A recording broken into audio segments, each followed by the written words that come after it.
man is back. Oh, okay, oh my gosh, Durant got that stuff. This is a 5 out of freaking 5. It is beat making time. Next week is E3 week. My album comes out next week. I have the leopard. This is your boy. All right, ladies and gentlemen, and the YouTube citizens, y'all know who this is. This is your boy Dash, the True Inferno. Back at it with another Pokemon Unite commentary video gameplay for you guys, and we gotta talk NBA. Now, as of me recording this video right here, right now, we are close towards the trade deadline. We are about like 39 minutes as of me recording this video before the trade deadline pops up. Meaning, from that point going forward for the remainder of this season, no trades can be made. So that's what's going on. A lot of moves are being made, a lot of trades being made throughout the day in the past few days or so, and we may see more within the next 39 minutes. But that's not what this video is about. What this video is about, however, is something that came about last week or a week and a half ago, and that is this: players in the league complaining about the 65 game rule. Now, for those of you who do not know what that is, now, I don't have an official ruling or like a official statement of what this 65 rule is, so I'm gonna try to explain it to the best of my ability. So the thing about it is this: it's a rule where players must play in at least 65 games to qualify for end of season awards and honors. So obviously we talk about the MVP, Defensive Player of the Year, the Most Improved Player of the Year, and things of that nature. Now, based on my understanding, I believe that this does not count towards first team, All NBA, second team, all. Wait, no, I take that back. So I'm looking at an article from Forbes.com, and I'm looking at their second paragraph. Matter of fact, I'll read the first two paragraphs real quick. The NBA's new collective bargaining agreement changed the eligibility criteria for some of the league's major awards, including MVP. Halfway through the 2023-2024 NBA season, which is where we at right now, we are already starting to see the consequences of those changes. We'll get more on that in a second. To be eligible for MVP, Defensive Player of the Year, Most Improved, the All NBA teams, and the All Defensive teams, and there's other awards that's including that, players must play in at least 65 games with limited exceptions, including a season-ending injury. They must play at least 20 minutes for a game to count for awards purposes, although they allow 2 games where they play between 15 and 20 minutes. So there you go with that. So the all NBA teams, the all defensive teams, and things of that nature, that is included here. So what happened? Well, about like a week and a half ago, we were having an MVP conversation, even though it won't be set until like April and May, something like that. And then I think May is ready to go be announced, I guess. I don't know. But it was between Joel Embiid and Jokic. Again, now there was other players in the mix, but the top two were those two, and Joel Embiid was the leading vote runner. So he was like the leading candidate to win MVP. So in fact, he would have been back-to-back league MVP. However, he suffered an injury, and he already missed some games. Now, I don't know why he missed games. It could be because of other injuries or because of low management. I don't know. But he already missed games. So when he had this injury, he could not miss more than 5 games at that point, because if that was to happen, he would not be eligible, for league MVP and other awards. So, yeah, there's that. And then the verdict is that I think he's going to be out for 4 weeks. So right off the bat, he's gone. He's out of the conversation, and I believe Jokic, who won MVP, I think 2 seasons ago actually, is now the leading front runner at this moment in time, unless something changed. So, and right off the bat, we have players already voicing their concerns about it. One of them being Tyrese Haliburton, how you pronounce his name, of the Indiana Pacers. So check this out. We're going back to the Forbes article where Indiana Pacers guard Tyrese, an all-star starter, by the way, have already missed 14 games. Now, it don't say why, but let's continue reading. He played only 13 minutes against the Boston Celtics on January 8th before suffering the hamstring strain that sidelining him for nearly the rest of the month. On Monday, he made it clear to reporters that he wasn't a fan of the new 65-game minimum for awards, where he said the following. I think it's a stupid rule, like plenty of the guys in the league, but this is what the owners want. So as players, we got to do our job and play in 65 games if we're able to. So that's what I'm going to do. Take care of my body to be able to play in those games. And I think you're seeing other players in the league kind of facing the same thing, as long as the owners are happy. Now, check this out.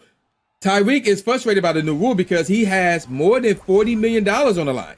He signed a 5-year max contract extension with the Pacers this past offseason, which will begin at 25% of the 2024-2025 salary cap if he doesn't make an all-star team this year, and 30% if he does. Now, that's pretty interesting. And then let's take a look at this. Joel's teammate said they didn't get a say on the rule. So Tyreek isn't the only all-NBA caliber player in danger of not reaching the 65-game threshold. We already talked about Joel Embiid, so we already talked about that already. All right, let's move on, though. After missing a handful of games early in the season, Joel missed 4 games in late December with an ankle injury and 3 games in early January with knee soreness. He also missed 2 recent games with knee soreness, including his much-anticipated rematch with Jokic and the Nuggets in Denver on Saturday. He's now up to 12 missed games in total, which means, and I said this already, he could only miss 5 more games over the Sixers' final 36 games to stay eligible for the aforementioned awards, aka MVP. I already talked about this already. So there you go with that. And then we're going to move on. And then let's take a look at this quote. I didn't sign up for that 65-game rule. Sixers big man Paul Reed said, per Sam Amick of The Athletic. Continue on with the quote. I don't remember signing no paperwork. You feel me? I guess the union okayed it, which they did, by the way. They probably didn't have a choice, though, to be honest. Yeah, it's tough. It adds a lot of pressures to the players. We were just talking about that. A lot of pressure, especially dudes like Embiid who are trying to get MVP again. End quote. So there you go with that. And then also on his podcast, Draymond Green actually, made a comment about the 65 rule. And hopefully I can find that real quick, because he actually goes in on it a bit, which is like pretty crazy. Oh, here it is. Let's go to the Inquirer.com. Hopefully we can get a quote from there. And yeah, we can go from there. But basically, he was basically saying that, he thinks it's a dumb rule as well. And I'm trying to find the exact quote here. Not the quote they gave to the Inquirer, because that's what they said. I want the quote that he gave to in his podcast, in his own podcast. I'm not sure if anybody would quote that, but basically he's saying this bullshit. He basically saying this bullshit and focusing more about, but about the players getting injured, and if they get injured, then they're gonna miss out on awards because of the 65 rule fiasco. So here's the deal about this rule. Does it suck for players who have to miss because of injury? Yeah, it sucks. Should it be changed to compensate for those who are seriously injured? Yeah, that should happen. Now, would I be bent out of shape if it doesn't happen? No. In fact, I'm going to look at it as the following. It's a sacrifice that must be made. Quoting Kingpin from Spider-Man, the animated series, where he actually said the following. Sacrifices must be made, and this is one of them. Why did I say that? Here's the problem. Because what Tyrese said is incorrect. What Tyrese said is incorrect. And what Draymond pointed out in his podcast is not the whole story. The thing that they failed, both of these guys and others who complain about it, but the thing that they failed to talk about is why the rule is a thing. Why is the rule a thing? Because you got, now again, every situation is different. In some cases, it's the player's fault. In other cases, it's management fault in terms of team management, like the coaches, team doctors, the general managers, or whoever. Either way, the main reason why this is a thing is because of 2 words. Load management. And all these players that have been complaining about the 65-game rule, as far as I could tell, not a single one mentioned load management, which is something that needs to be mentioned, because that's the reason why this is a thing. It all started with Greg Popovich. He was notorious for doing that stuff. Even when David Stern was the commissioner. Rest in peace, by the way. Like the most egregious example to load management was when, check this out, the San Antonio Spurs, when they had Tim Duncan, Manu Ginobili, and Tony Parker. All three of those players, all of them, all-star caliber players at least, they played on the road against Orlando. And at the time, Orlando wasn't good. It wasn't like a major game for the Spurs. So they played that game. And I don't care who won, it's irrelevant. The next day, they had a televised game against the Miami Heat, who at the time was good. They was really, really good. So this was a marquee matchup that was going to be on national television. So obviously, I think this was when Miami, they still had LeBron and D-Ray and Chris Bosh. If memory serves correctly. I do not remember off the top of my head. But if this was a nationally televised game that involved Tony Parker, Tim Duncan, and Manu Ginobili, then I'm assuming Miami had LeBron James, D-Ray, and Chris Bosh. So it was the big three of San Antonio versus the big three in Miami. That was the nationally televised game. What happened? The big three of San Antonio, not only did they not play, they did not show up to the game. And here's what happened. Greg Popovich told those three, Tony Parker, Manu Ginobili, and Tim Duncan, he told those three, do not show up in Miami. Just go straight home from Orlando. So while that game was going on, early in the game, reports were going out from the Orlando airport that people were seeing Tim Duncan, Ginobili, and Tony Parker at a Chick-fil-A at the Orlando airport waiting to board their flight while the game was going on in Miami. And that was crazy.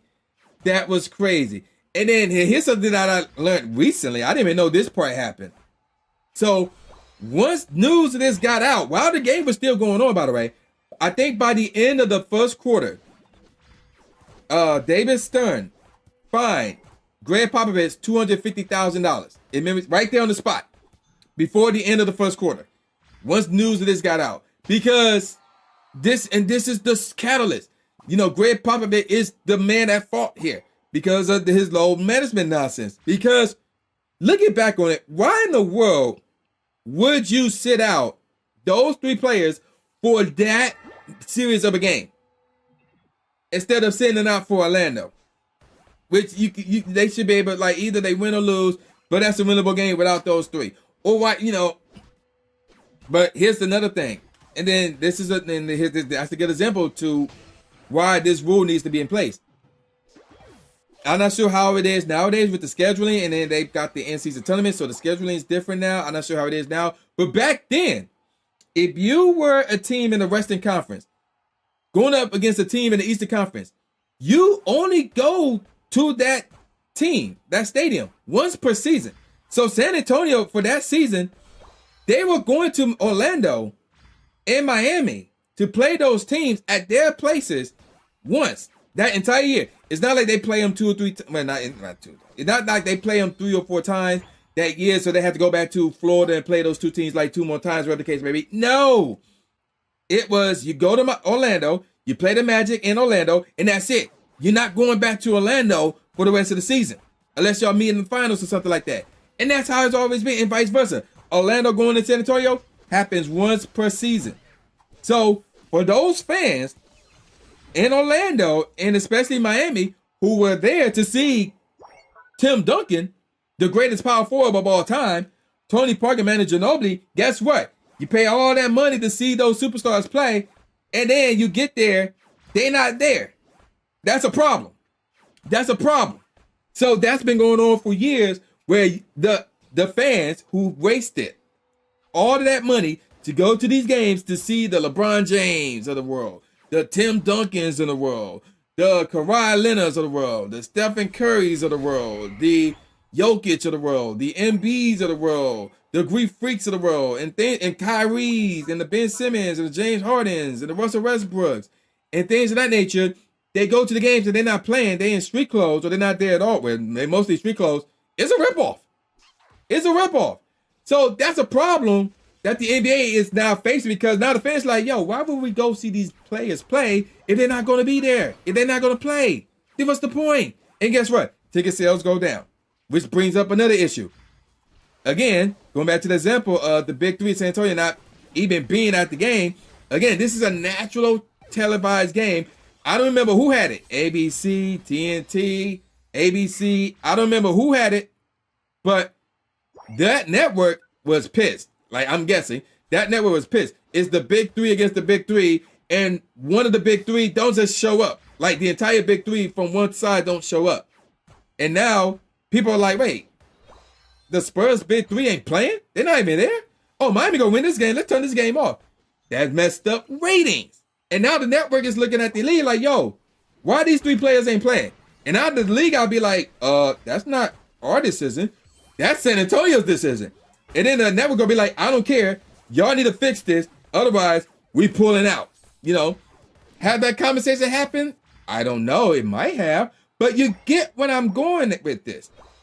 The players are messing up ticket sales and ratings by not playing in these games. And it's like, bro, y'all choosing the wrong times to not play. It's one thing if you're injured, right? That's one thing.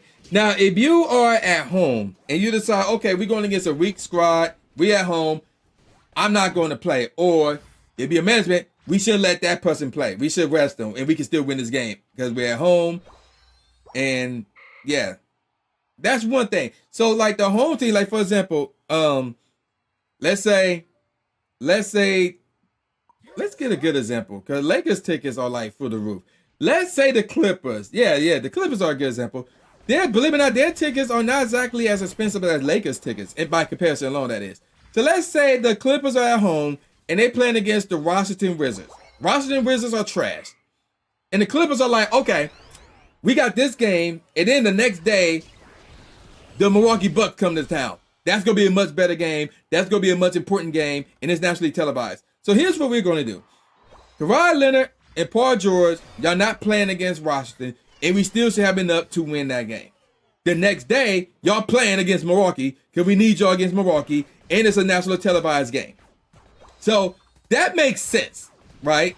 Because you're resting your star players when you're at home, and you're going against weak competition. Because at that point, it's like, oh, well, the home crowd, yeah, they don't see this guy play, but they can always go back later in the season and try, and they can see them play, stuff like that.